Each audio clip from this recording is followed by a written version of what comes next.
Hi, I'm Mary Kopczynski, the CEO of RegAlytics, here with your update on this week's 42,750 regulatory alerts.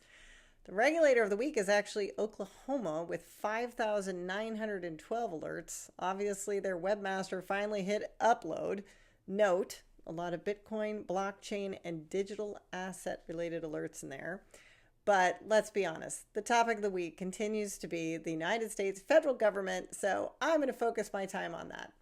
I have a new feed I call Trump Land, where I'm monitoring the potential land acquisition sites, including Panama Canal, Greenland, and Canada becoming the 51st state. The reason I like to do this is because when I go to the gym in the morning, there are 4 different TV screens showing, and I have the pleasure of seeing CNN right there next to Fox News, and I have no idea what's actually going on because Fox News will interview people in Greenland saying, yeah, this is a great idea, and then CNN will interview people that say, this is ridiculous. So I have the pleasure of reviewing actual alerts from the agencies themselves, including the Panama Canal Authority and the Panama Office of the President, because that tells me what the official public policy is. No spin, no worry about what the people on the street say, just the actual folks in power. I'm going to read this translation directly. Panama and the United States made significant progress in discussions on irregular migration and trade during a meeting between President Jose Raul Mulino and U.S. Secretary of State Marco Rubio. The meeting was characterized as respectful and cordial, resulting in Panama's commitment not to renew a memorandum of understanding with China. Additionally, both nations agreed to expand a previous memorandum on migration assistance signed in July of 2024, which was actually signed during the Biden administration.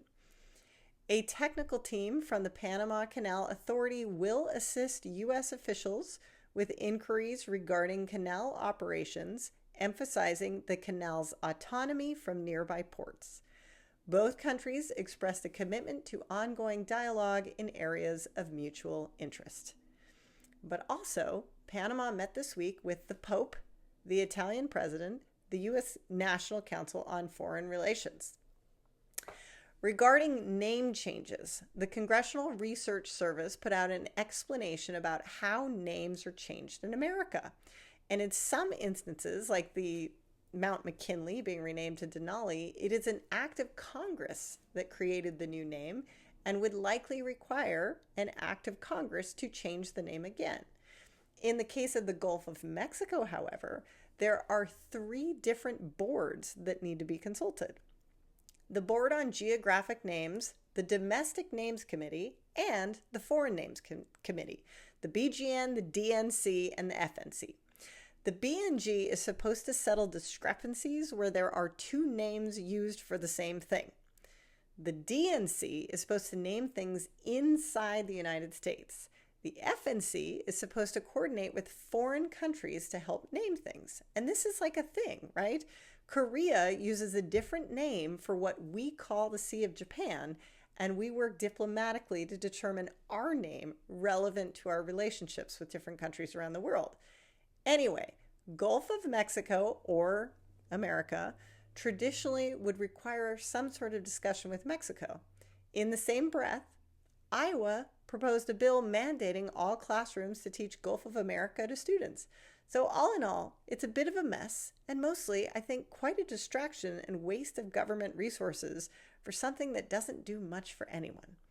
So now, let's talk about the next 20 executive orders, numbers 68 through 88. I did look, and President Biden had issued only 13 executive orders in the same amount of time, so 88 is a lot.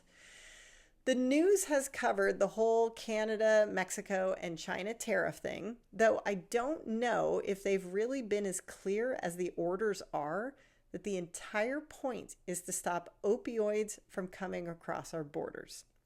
The tariffs are trying to push these countries to crack down on mismarked packages and shipping supplies that don't contain what they say is inside. In another order, on American Heart Month, it is very clear that Trump intends to really push pharma companies and the entire federal government to better understand why Americans are being diagnosed with so many medical issues, including infertility and, of course, opioid addiction.